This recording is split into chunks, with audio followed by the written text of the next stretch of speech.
말씀 사도행전 2장 42절부터 47절 말씀입니다. 저희가 사도의 가르침을 받아 서로 교제하며 떡을 떼며 기도하기를 전혀 힘쓰니라.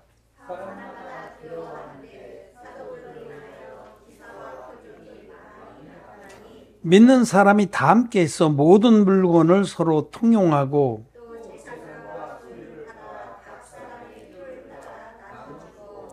날마다 마음을 같이하여 성전에 모이기를 힘쓰고 집에서 떡을 떼며 기쁨과 순전한 마음으로 음식을 먹고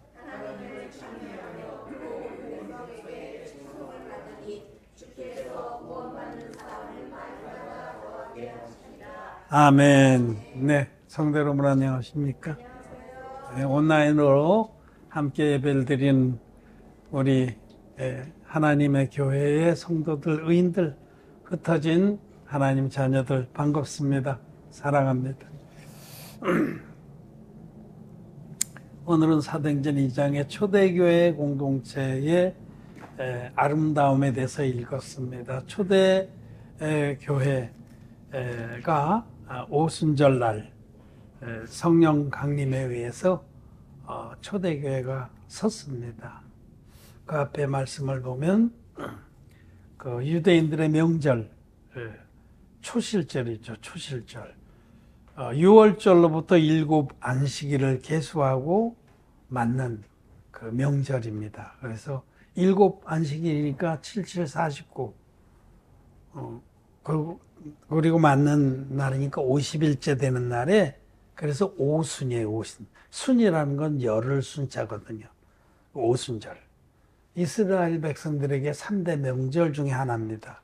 6월절, 또 초실절이라고도 하는데 이 미래 첫 이삭, 처음 초자, 첫 열매, 미래 첫 이삭을 하나님께 드리는 명절입니다. 그리고 세 번째로는 그 제7월, 이스라엘 달력의 제7월에 있는 수장절 또는 초막절이라고도 하는데, 그건 나달을 다 거두고 지금으로 치면 추수감사절 때이죠. 그리고 이제 광야에서 하나님이 이스라엘 백성을 이끌어내서 광야에 거하게 했던 날들을 기념하면서 지내는 절기입니다. 어쨌든 이 초실절인 오순절에 하나님께서 성령을 사도들과 제자들에게 풍성하게 부어주었습니다. 그들이 성령의 충만함을 입고 각기 성령께서 시키는 대로 하나님의 큰일을 선포했습니다. 하나님의 큰일, 복음의 복음, 진리의 복음을.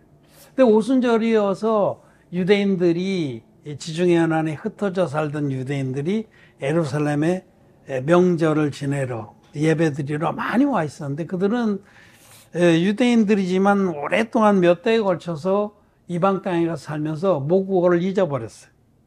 근데 성령께서 그들에게 속히 진리의 복음을 전하게 하시려고 그 모여서 기도하던 그 사도들과 제자들 약 120명에게 성령을 물붓듯이 부어주시며 그들이 성령의 충만함을 입고 그 감동과 받은 은사로 뛰쳐나가서 하나님의 큰 일을 말했어요.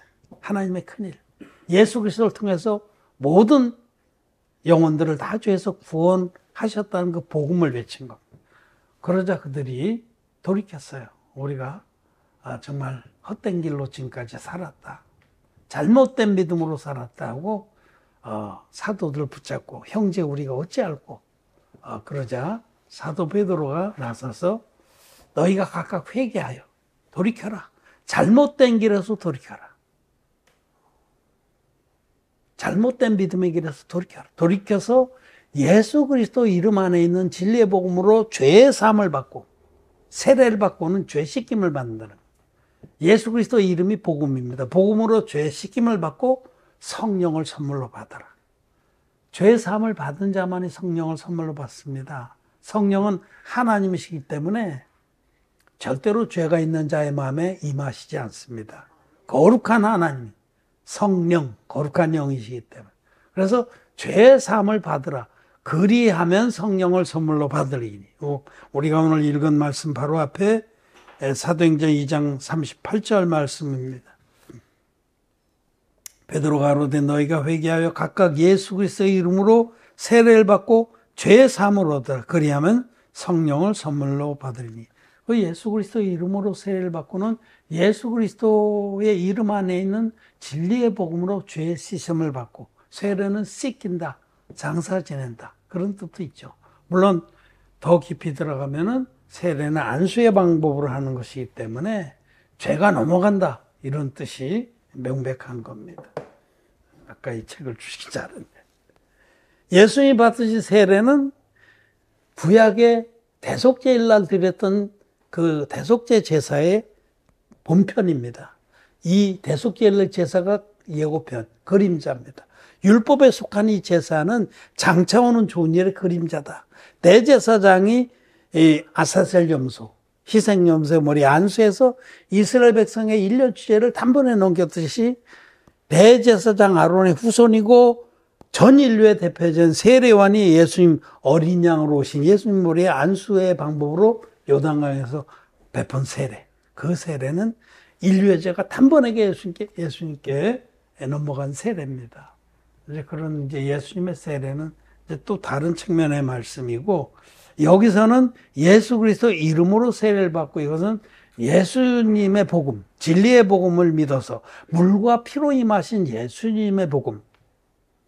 피로만 아닙니다. 물과 피로 임하신 자, 곧 예수 그리스도의 복음, 성경들의 복음을 믿어서 단번에 흰눈같이 죄사함 받고 성령을 받으라고 말씀.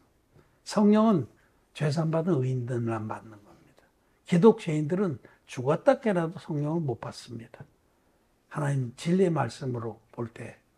그래서 성령을 받은 그들이 그날 세례를 받았어요. 그 죄사함 받고 나서 받는 거예요. 성도의 세례는. 우리가 예수님이 받으신 세례와 십자가의 피의 능력을 믿어서 죄사함을 받았으니 우리가 예수를 나의 구주로 믿습니다 하고 신앙을 고백하고 세례를 받고 그는 자기가 성도가 된 표로 받는 거예요. 표. 그래서 그들이 교회를 형성했는데 그날에 3,000명이나 됐어요. 하루에. 놀라운 일이죠. 그들이 3,000명이 세례를 받았어요. 여기 41절에 그 말을 받은 사람들은, 그 진리의 복음을 받은 사람들은 세례를 받음에, 진리의 복음을 듣고 죄사함 받은 자들이 이제 성도가 된 표로 세례를 받았어요. 예수님 받은 세례와 똑같이 사도들에게, 종들에게 안수의 방법으로 세례를 받고 물에 푹 잠갔다 일어났어요. 그들은 자기 몸에 이 세례 예식을 행함으로 예수님이 받으신 세례와 십자가의 피를 믿는 고백을 한 겁니다. 자기 신앙을 고백한 거예요. 성도들이 받는 세례는 신앙 고백입니다.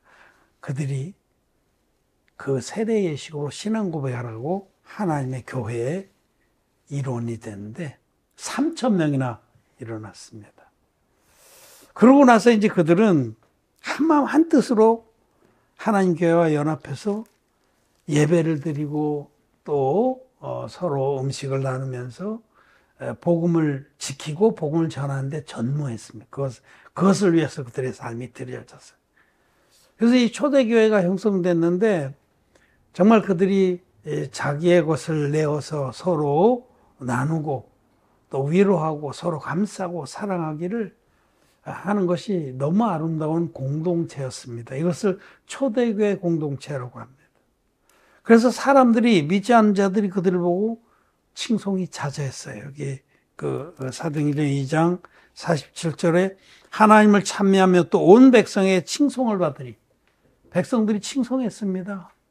자기들은 자기만을 위해서 사는데, 그리고 막 어떻게든지 상대방 것을 뺏고 안 뺏기려고 몸부림치고 악다구리를 치면서 하는데, 저들은 막 서로 자기 것을 자기 것이라고 주장하지 않고 있는 자들은 없는 자들에게 나눠주고 같이 떡을 떼며, 여기 떡을 뗀다는 건 예배 드린다는 겁니다. 초대교회 때, 초대교회는 모일 때마다 성찬의 예식을 행했어요. 그래서 예배를 드리고 나서 또 가져온 음식들도 다 같이 나눠 먹었습니다. 아무튼 오늘 말씀드리고자 하는 것은 초대교회 공동체는 그렇게 아름다웠다. 그 안에 다툼이나 시기나 질투나 분파. 요즘도 얼마나 기독교가 이렇게 여러 파로 갈려져서 싸우고 또 한 교회 안에도 얼마나 싸움질이 심합니까? 여러분 하나님 교회 안에 있는 것을 큰 행복으로 아시기 바랍니다. 감사로. 우리 안에 싸움이 없잖아요. 근데 뭐 웬만한 데는 다 파가 있어요. 그래서 그 싸움이 막 심하다. 끝내는 갈라져서 딴 사람 차리기도 하고. 그 안에 정치가 있고 싸움이 있습니다. 그럴 수밖에 없는 거예요. 왜냐하면 거듭나지 못했기 때문에, 성령을 받지 못했기 때문에 육신의 욕망밖에 없거든요. 육신의 그 소욕은 다툴 수밖에 없는 겁니다. 어쨌든 오늘 우리가 볼 것은 초대교회 공동체가 참으로 아름다웠다. 아름다웠습니다. 저는 그 거듭나기 전부터도 초대교회 공동체가 참 아름다웠다는 걸 알고 어떻게 하면 이렇게 아름다운 교회를 할 수 있을까? 그런데 관심이 많았어요. 그래서 제가 이 진리의 복음 만나서 거듭나기 전에도 공동체에 대해서 많이 들여다봤어요. 역사적으로. 또 실제로도 지금 현존하는 그런 공동체 교회들이 있어요. 여러 군데 흩어져 있는데 특히 미국에 많습니다. 미국은 맨 처음부터 정말 하나님을 경외하는 사람들이 청교도들이 들어가서 세운 나라예요. 그 외에도 여러 번 이렇게 유럽에서 핍박받는 그런 무리들이 들어왔거든요. 그들은 어떻게 하든지 하나님 뜻을 쫓고자 하는 자들인데, 그래서 그 신대륙에 비교적 말씀을 경외하는 이들이 많이 들어와서 그 가운데는 공동체 운동하는 분들이 많이 들어왔어요, 미국에. 메노나이트라든지 뭐 등등. 그래서 미국에 그 공동체들이 많이 흩어져 있어서 거기도 한번 탐방을 해봤어요. 쭉 여러 공동체들을.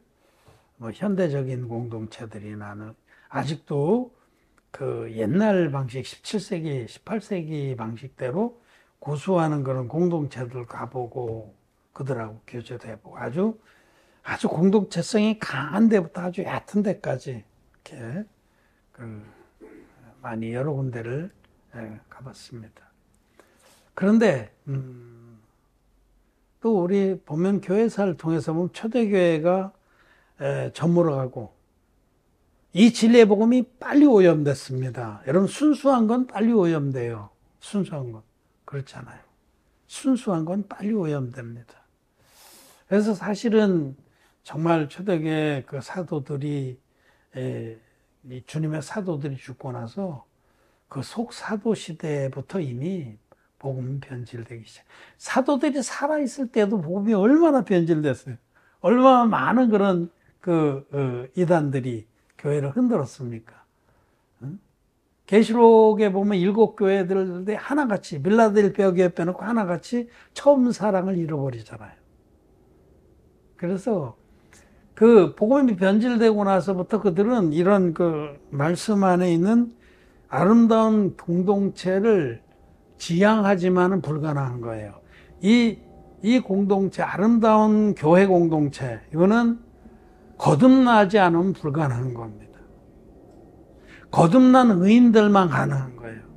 왜? 거듭난 자들은 자기 옛사람이 죽었거든요.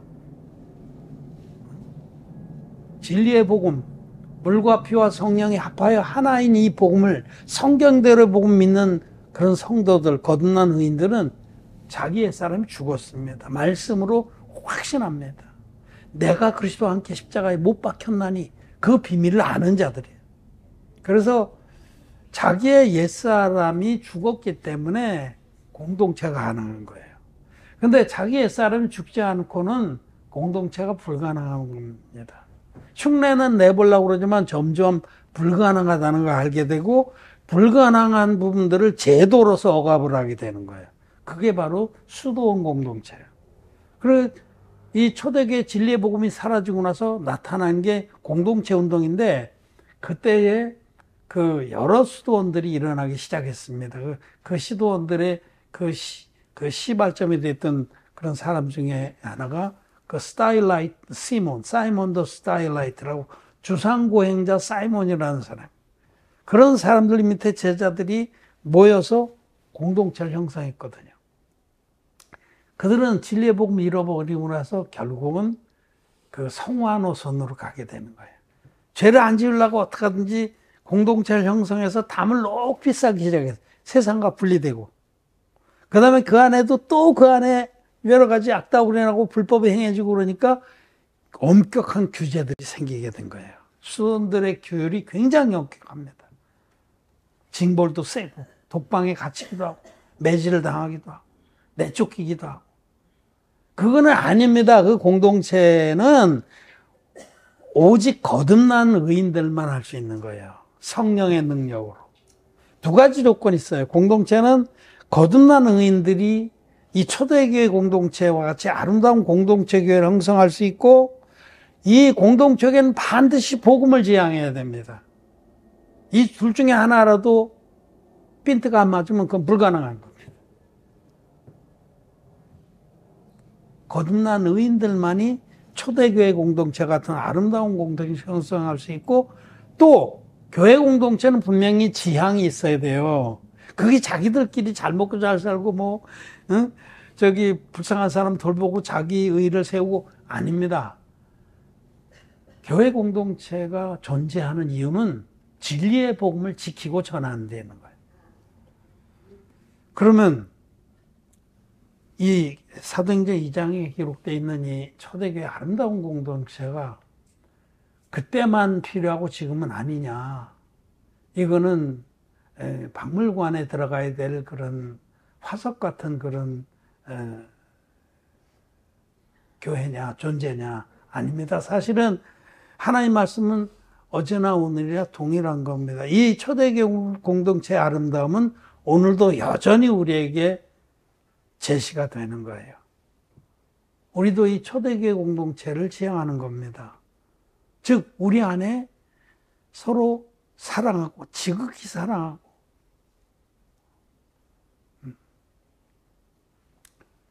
뜨겁게 사랑하라고 그러죠. 사도 베드로는 너희끼리 뜨겁게 사랑할지니 사랑은 허다한 허물을 덮네요.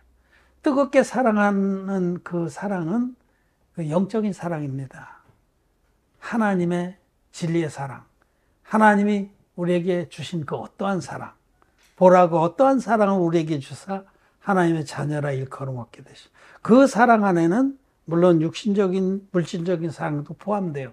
그러나 그 물질적인 육신적인 사랑, 위로의 사랑, 또 그 모든 고난을 같이 져주는 그런 사랑들은 궁극적으로 하나님의 사랑이 이 진리의 사랑을 위해서 있는 겁니다. 어쨌든 하나님의 교회는 복음을 위해서 복음을 지키고 전파하는 것을 위해서 뜨겁게 사랑하는 공동체다라는 거예요. 이것이 옳은 겁니다. 이것은 거듭난 우리들에게 가능한 거고 또 우리들이 지향해야 될 거라는 거죠. 우리는 공동체 교회를 지향합니다. 지금도 그렇게 지향하고 있고 점점 더 우리들이 더 이 공동체 교회의 모습을 더 온전하게 갖춰갈 겁니다. 공동체 교회, 교회 공동체는 한 몸입니다. 고린도 전서 12장이나 에베소서나 교회에 대해서 많이 말씀하거든요. 교회를 그리스도의 몸이라고 그래. 그리고 우리들은 그 몸의 지체다. 지체. 한 부분이다라는 거죠. 우리는 한 몸을 이루고 있습니다. 그러면 한 몸이면 어느 한 부분이 아프면 온몸이 아프지 않겠느냐? 또 한 부분이 영광을 받으면 온몸이 다 같은 영광을 받는 것이 아니에요. 여러분, 한 몸이면은 그런 겁니다. 공동 운명체라는 거죠. 누가 결핍이 돼서 괴롭고 힘들고 아프면 우리가 다 같이 아프고 고통스러운 겁니다. 그게 정상인 거예요. 고린도전서 12장 말씀 좀 보겠습니다.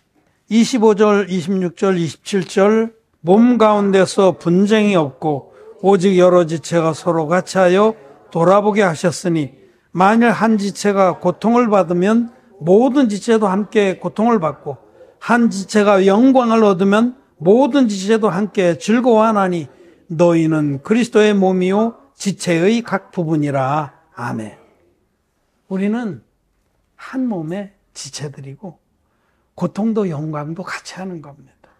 이 안에 시기나 다툼이나 질투가 없어요. 그런 게 있다라고 하면 여러분 회개해야 됩니다. 남의 일 보듯 한다고 하면 여러분 마음이 잘못된 겁니다. 교회 안에 다 영광스럽게 되길 바라고 다 짐을 서로 지는 것이 합당하다. 누가 병으로 많이 고생하고 있으면 우리 마음도 같이 고생하며 같이 간절하게 기도하는 게 합당한 겁니다. 도울 수 있으면 뭐라도 돕는 것이 합당한 겁니다. 우리는 그런 공동체 교회를 지향합니다. 그리고 정말 연합된 그런 형제자매들을 절대로 외면하지 않을 겁니다. 여러분, 하나님의 교회가 얼마나 하나님의 권능 아래서 능력이 있는지를 알아야 됩니다. 우리는 비록 지금 숫자도 많지 않고 우리가 지금은 참 미미한 것 같지만 절대로 여러분 미미하지 않습니다.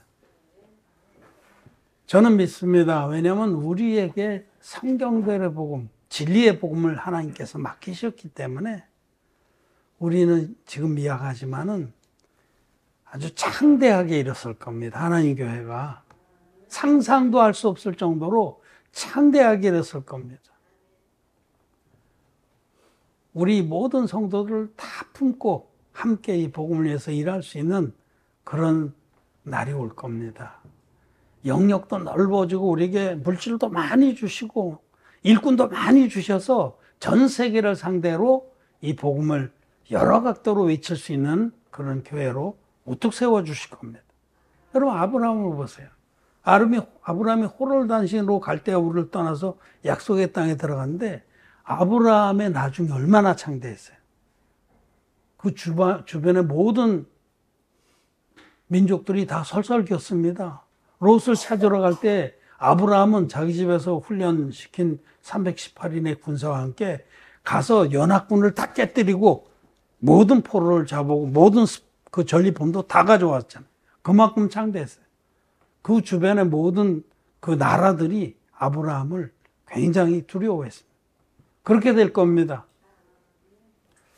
그랬을 때에 하나님의 교회는 정말 마지막 때까지 우리 성도들을 다 품고 이 의의 일을 마음껏 하다가 갈 겁니다. 그래서 이 초대교회 공동체처럼 아무도 소외되는 자도 없고 버려지는 자도 없고 오히려 그 안에서 정말 안식과 평안을 누리면서 하늘의 보화를 쌓다가 주님 만나게 될 겁니다. 그래서 지금 여러분, 지금의 그 교회가 세력도 약하고 별로 신통한 것도 없어 보일지라도 그렇지 않습니다. 하나님의 모든 권능이 때를 따라 하나님이 복을 주실 겁니다. 우리의 그 교회 위에 또 교회 기업이나 성도들의 생업들 위에 하나님이 감당 못할 복을 주시는데 때를 따라 주신다. 믿음이 준비돼야 주시는 거예요. 믿음이 안 돼 있는데 물질의 복을 주면 망가집니다. 망합니다. 그거는 타락합니다. 그래서 우리의 믿음이 정말 아브라함과 같이 순수하게 하늘나라를 향해서 나아가는 믿음일 때 그때 되면 우리가 감당 못할 그런 복을, 은사를 또 모든 영적인 그런 길들을 열어 주실 줄 나는 믿습니다. 난 그날을 바라봅니다. 그리고 여러분들도 함께 교회에 연합해서 하나님의 교회에 거하는 자가 복이 있습니다. 거기에서 참새도 제 집을 얻고 제비도 새끼들 보금자리를 얻는다라고 말씀. 하나님 교회에 거하는 자가 복이 있습니다. 이 하나님의 교회는 성경대로의 그 공동체의 아름다움을 지향하는 교회입니다. 우리는 어떻게든지 다 함께 연합해서 서로 감싸고 복음을 향해서 달려나갈 것입니다. 그래서 하나님이 우리 교회에 놀라운 축복을 주실 거예요. 지금 여러분들이 내 말을 잘 기억하십시오. 저는 하나님이 얼마나 큰 복을 주실지를 믿습니다. 그리고 내다보고 말씀을 드리는 거예요. 그래서 그때 교회가 정말로 전 세계를 향해서 창대한 일을 할 때 여러분들이 그 중심에서 믿음의 일꾼들로 각 분야에 순수하게 복음을 섬기고 또 자기도 그 안에서 풍요를 누리는 삶을 살기를 바랍니다. 절대로 하나님 교회는 실패가 없습니다. 하나님 교회는 절대로 망가지지 않습니다. 창대하게 하실 겁니다. 그리고 마지막 날에도 하나님 교회는 우뚝 서서 모든 우리 성도들을 그 품에 안고 마치 암탉이 병아리들을 품에 안고 지키듯이 우리 모두가 교회 품에서 주님을 맡게 될 겁니다. 안전하게. 말씀 한 가지만 보고 또 정리를 하겠습니다. 디모데전서 5장 3절부터 6절입니다. 참 과부인 과부를 경대하라.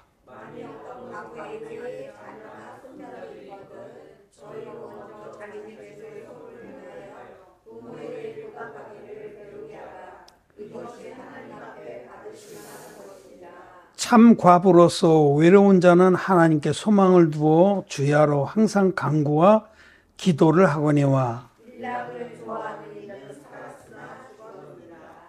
여기 참 과부라는 말씀이 나오죠. 이는 실제로 남편이 없는 사람을 1차적으로 말씀하자면 영적으로는 이 땅에 남편을 두지 않은 자를 말해요. 주님만을 자기의 참 남편으로 두는, 즉 믿음이 정해진 자를 말하는 겁니다. 하나님 교회는 믿음이 정해진 자들과 함께 끝까지 갈 겁니다. 그러나 일락을 좋아하는 자들, 자기 육신의 욕망, 자기 육신의 쾌락을 추구하는 자는 참 과부가 아닙니다. 여러분은 이 참 과부의 믿음으로 교회와 연합해서 교회의 그 풍요한 영광과 축복을 다 누리면서 교회와 함께 복음의 짐을 지고 같이 가다가 주님을 교회 안에서 만나게 되는 그런 은혜와 영광을 있기를 바랍니다. 초대교회 공동체는 우리가 지향하는 바이며 초대교회 공동체와 같은 그런 교회는 참 과부들로 이루어진 아름다운 공동체. 오직 주님께만 우리의 마음과 사랑을 두고 땅에 자기의 남편을 두고 있지 않은, 땅의 육신의 욕망이나 권력이나 쾌락이나 일락이나 명예나 이런 것을 자기 남편으로 삼지 않은 그런 참 과부들이 모여서 하나님의 교회를 이루고 그 안에서 정말로 안식과 평안과 영광을 누리며 하나님의 일들을 하다가 주님을 만나게 되기를 바랍니다. 말씀 마쳤습니다.